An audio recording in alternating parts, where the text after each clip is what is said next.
Are you into greyhound racing? Have you ever watched the greyhounds racing as they go round and round? Can you imagine watching those races on a straight track?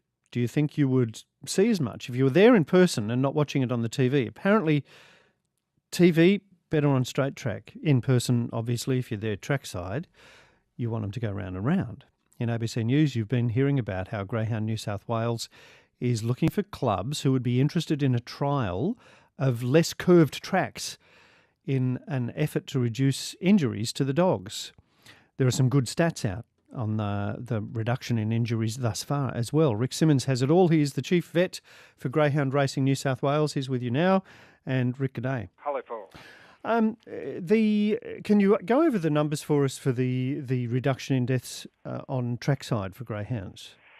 Yes, there's been what we think is a significant reduction in deaths for greyhounds for this quarter, or the quarter from April to June.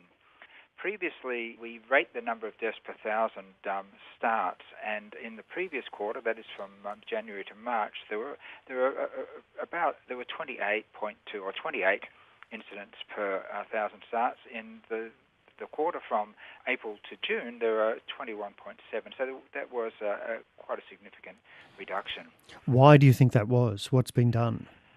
Greyhound Racing New South Wales is putting a lot of work in trying to make sure the tracks are suitable for racing. And one of the aspects of that is actually looking at the profile of tracks and checking that the profile is suitable, that it's got the right density, that it doesn't have different levels of hardness within the track, underneath the track. And I think that is paying off to make sure that the track is suitable for the greyhound to race.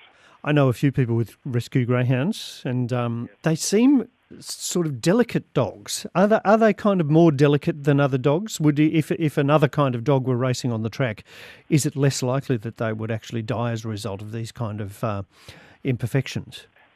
No, look, other dogs don't travel as fast as greyhounds. Yeah. Greyhounds travel extremely fast, as you're aware, up to 60 kilometres per hour. No other dog does it that fast.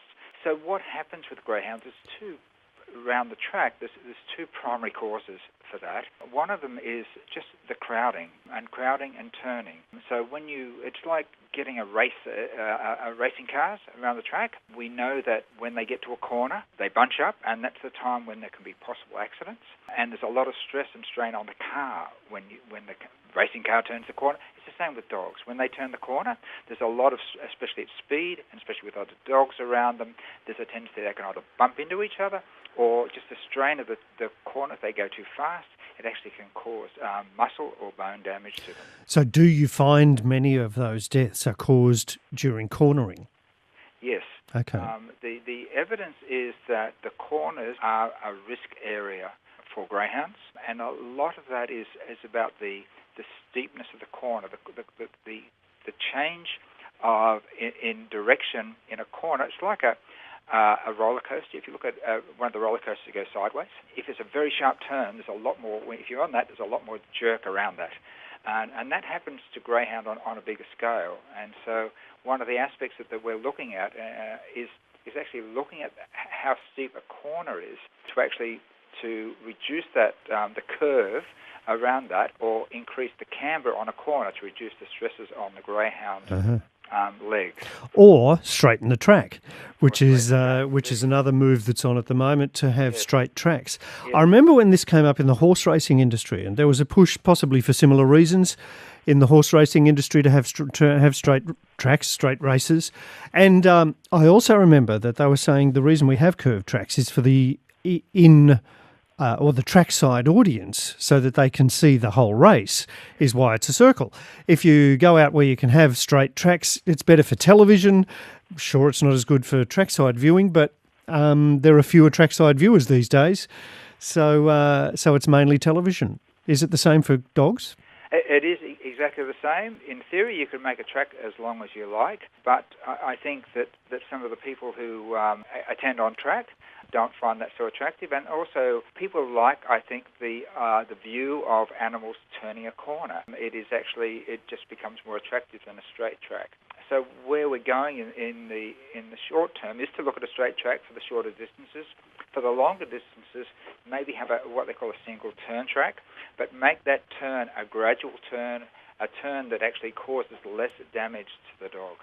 It's a big change geographically. I don't know how many of the current tracks could have a straight component, or do you have to go somewhere else? Look, there is an issue about the amount of land that the clubs might have, and so some will have to be, I think, greenfield sites that allows them to better plan that.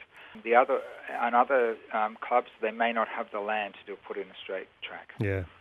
Okay. Well, interesting things, and interesting to see that the deaths have come down from 28 to 21. I guess as the vet, you'd like to see them come down further.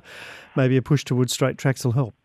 Yes, indeed, and that's why we're going there. The less injuries we have on tracks, I think the better it is for the animals, and also it's better for everybody. Interesting. Thanks, Rick. Thanks, Paul. Rick Symonds, Chief Vet for Greyhound Racing New South Wales.